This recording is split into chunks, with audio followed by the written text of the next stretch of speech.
Hello, this is Dr. Shani Collins Woods, and I'm here today to talk to you about my book, The Struggle is Real, But You Can Succeed. Pick it up anywhere books are sold. And I was thinking about recent graduates, right? It's May 2020. Students are graduating from high school, college, graduate, and professional schools. Unfortunately, many people can't participate in the graduations because of, COVID-19. But I want to congratulate all of the 2020 graduates and those who are still in the process of completing your degree requirements. Keep pressing. As you see, I wrote this book in 2017 called The Struggle is Real, But You Can Succeed. And I want to share a little snippet with recent graduates or anyone who may be looking for a message of inspiration. I wrote this book because, when I was in my PhD program, we just had such a hard time, it was just so challenging and rigorous, and you want a PhD program to be that way. But a group of us were sitting at our SREB fellowship conference. We had this annual conference for minority and diverse students who were enrolled in PhD programs across the country. So a group of us were sitting up at like 2 a.m., right, in this lobby in Arlington, Virginia, right? And so we were all just talking about our different programs. I was in social work. Someone else was in, engineering. Someone else was in psychology. And so we were all just playing cards and just, lounging. And we all came to the conclusion, like, the struggle is real. And so I added, but you can succeed, because we all face struggles, especially if you're trying to earn a degree or you're trying to graduate high school. Everyone in the academic setting is going to face some type of challenge, whether it's just graduating from the program itself, or whether it's dealing with professors and teachers who may not be as understanding as you would hope. And so you can move beyond these challenges. And so today I want to talk about and just uplift this message on knowing your self-worth and why that's so important. This would be in this particular book I wrote. It's toward the end. Let me see what principle it is. Let's flip through here. Girl didn't flag her page.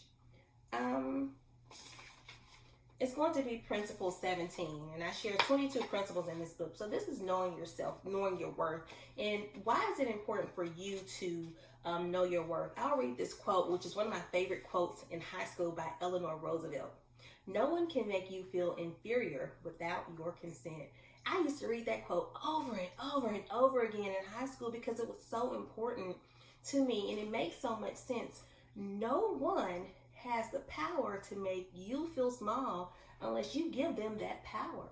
And so as you think about all you've accomplished, you graduated from high school or college or medical school, law school, divinity school, whatever place you've gone, you've reached the zenith, or you are headed to the next level of success in your life. It is so important as you make this transition, as you continue to move forward, for you to know that God created you very special. He made you unique, and He designed you for a purpose. And so no one can take away the beauty of who you are, the beauty that God placed inside of you.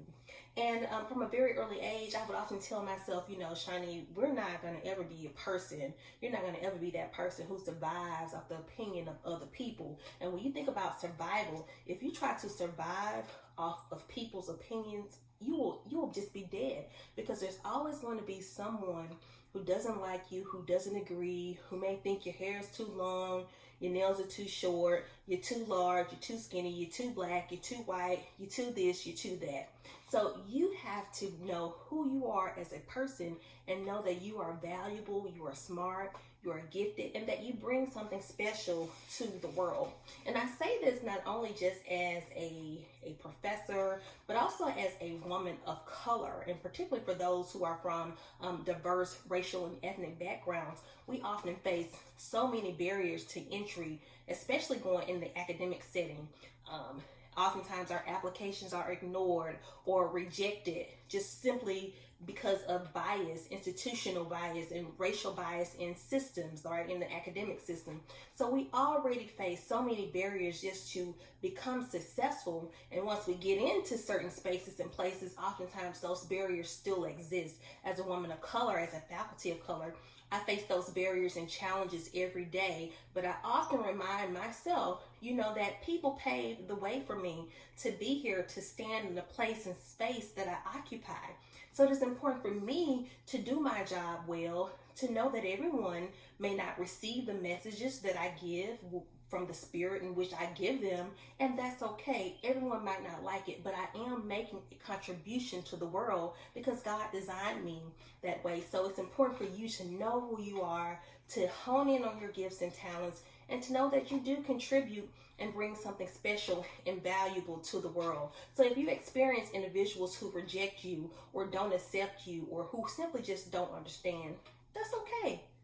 Peace be with them. Wish them well, but just know your purpose is to change the world. You are a world changer, and so everyone just might not get it, and that's okay.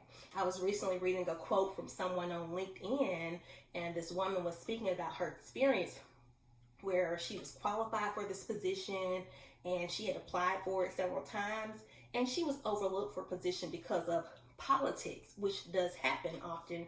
And on your academic journey, your journey to wherever you're going in the workplace, you will face those same challenges where you're often going to be overlooked for opportunities.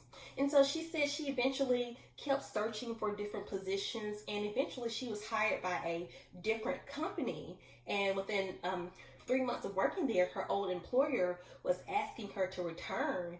And she just said, frankly, now I'm not coming back. You guys played politics, and so you lost a valuable employee.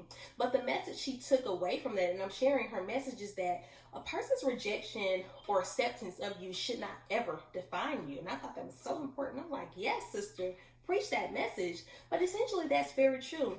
Sometimes people don't get who you are. They won't get who you are. And sometimes, frankly, they just not trying to get or understand who you are and what you contribute to the world. Yes, people will overlook you.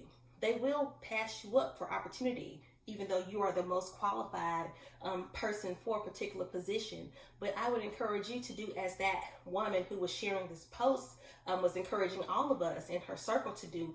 Keep pressing, keep moving. Know that your hard work will pay off. Keep working toward your goals. Don't ever let anyone tell you that, you're thinking too high.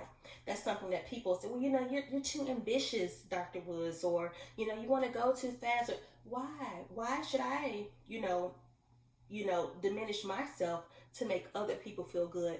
So that's a question you have to constantly keep into your mind, and keep in your mindset that you are worthy, you are valuable, you are important, and there's no need for you to dim your light so that other people can feel better about themselves. Okay, so that's my message for you today. As you move forward on your journey, know your worth and know when it's time to move on from certain places and spaces.